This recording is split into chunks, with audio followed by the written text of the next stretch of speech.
আৰু অন্য এটা ভিডিঅ'লৈ আপোনালোকক সকলোকে স্বাগতম জনাইছোঁ।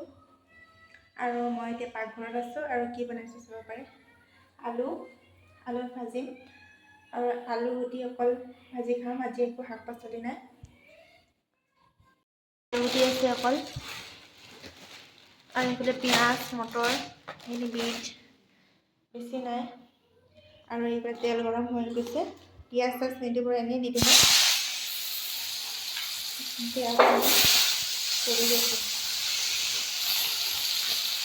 যিহেতু আমি অকলে আছোঁ বেটি আৰু মই সেইটো কাৰণে অকলে আলু ভাজিম। ইফালে নিমখ দি দিছোঁ আৰু হালধি অলপ দি দিম। হালধি দিছোঁ।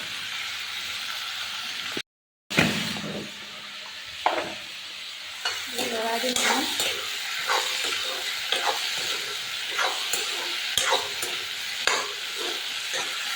ভাবিছোঁ আলুগুটি ভাজি খালেতো নহ'ব অকল, সেইকাৰণে চালাড কাটিবলৈ ওলাই লৈছোঁ। বিট আৰু গাজৰ, পিঁয়াজো লাগিব। প্ৰথমতে বিটটো কাটি লওঁ। বিটটো দুফাল, যিহেতু মই অকলে খাম সেইকাৰণে এফালে দিম। বিটটো পূৰা মুঠা লগাব পাৰে এনেকৈ, লিপষ্টিক নিচিনা হৈ যায়।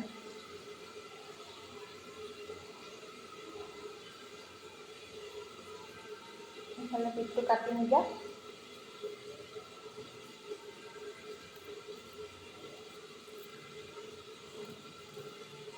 চাকুৰ কালাৰ হৈ গৈছে চব।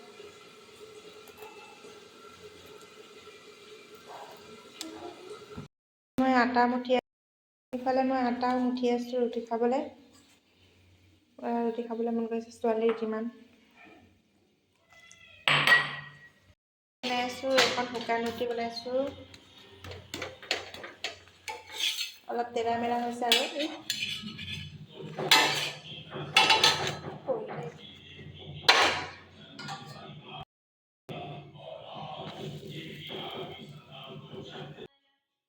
ভাত হৈ গ'ল। ভাত বাঢ়ি আনিছোঁ। তাৰপিছত আমাৰ মানে টেবুল চেবুল নাই, সেইটো কাৰণে আমি বিছনাতে বহি খাইছোঁ। বিছনাত বহি খাবলৈ নাপায়, কিন্তু বিছনাতে বহিবলগীয়া হৈছে, উপায় নাই আৰু। এইফালে ছোৱালী বহি লৈছে। ছোৱালীৰ ঠাণ্ডা চাণ্ডা লগা নাই আৰু একেবাৰে পূৰা চুইটাৰ টুইটাৰ খুলি লৈছে গৰম লাগিছে বুলি কৈ কিনে। আৰু মোৰ ভিডিঅ'টো চাই যদি আপোনালোকে ভাল পাইছে তেনেহ'লে লাইক কমেণ্ট আৰু ছাবস্ক্ৰাইব কৰিব বুলি আশা কৰিলোঁ।